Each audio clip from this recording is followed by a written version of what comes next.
दोस्तों, आज आप सुनेंगे दो सांपों की कहानी। चलिए शुरू करते हैं।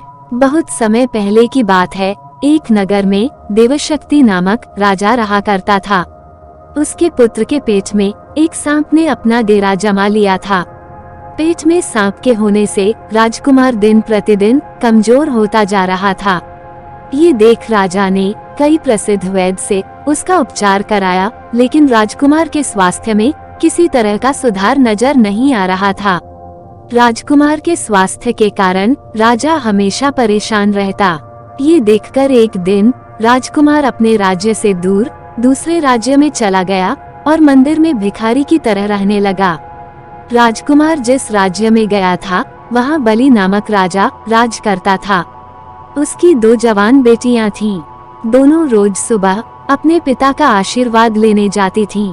एक सुबह दोनों में से एक बेटी ने राजा को प्रणाम करते हुए कहा, महाराज की जय हो, आपकी कृपा से ही संसार में सब सुखी हैं। वहीं दूसरी बेटी ने कहा, महाराजा, ईश्वर आपको आपके कर्मों का फल दे। ये सुनकर राजा क्रोधित हो जाता है और मंत्रियों को आदेश देता है, कठोर शब्द बोलने वाली इस लड़की की शादी किसी गरीब लड़के के साथ कर दो, ताकि ये अपने कर्मों का फल स्वयं चख ले।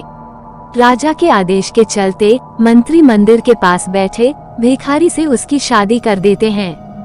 वह भिखारी वही राजकुमार था जिसके पेट में सांप ने डेरा बना रखा था।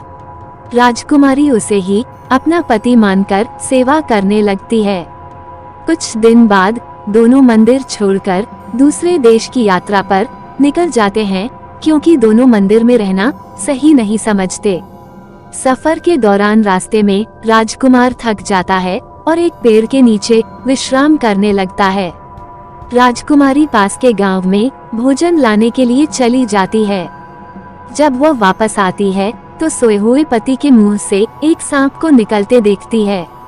साथ ही पास के एक बिल से भी सांप निकलता है। दोनों सांप बात करने लगते हैं, जिसे छिपकर राजकुमारी सुन लेती है। एक सांप कहता है, तुम इस राजकुमार के पेट में रहकर इसे तकलीफ क्यों दे रहे हो? साथ ही तुम खुद के जीवन को भी खतरे में डाल रहे हो। अगर किसी ने राजकुमार को जीरा और सरसों का सूप पिला दिया तो तुम्हारी मृत्यु हो जाएगी। फिर राजकुमार के मुंह से निकला सांप कहता है, तुम इस बिल में रखे सोने के घड़ों की रक्षा क्यों करते हो, जो तुम्हारे किसी काम के नहीं हैं? अगर किसी को इन घड़ों के बारे में पता चल गया तो वो बिल में गर्म पानी या गर्म तेल डालकर तुम्हारी जान ले लेगा। थोड़ी देर बाद दोनों सांप अपनी अपनी जगह वापस चले जाते हैं, लेकिन राजकुमारी दोनों सांपों के रहस्य को जान चुकी थी। इसलिए राजकुमारी पहले राजकुमार को भोजन के साथ जीरा और सरसों का सूप पिला देती है। इसके कुछ समय बाद राजकुमार ठीक होने लगा। फिर उसके बाद बिल में गर्म पानी और तेल डाल देती है, जिससे दूसरे सांप की भी मृत्यु हो जाती है। इसके बाद बिल में रखे सोने से भरे घड़ों को बाहर निकालकर दोनों अपने शहर लौट जाते हैं। राजा देवशक्ति अपने बेटे और उसकी पत्नी का धूमधाम से स्वागत करता है।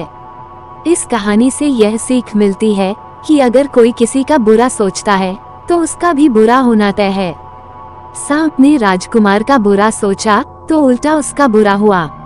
दोस्तों, आपको ये कहानी पसंद आई हो तो इस चैनल को सब्सक्राइब करें, वीडियो को लाइक करें, कमेंट करें और अपने अधिक से अधिक दोस्तों को शेयर करना ना भूलें। धन्यवाद।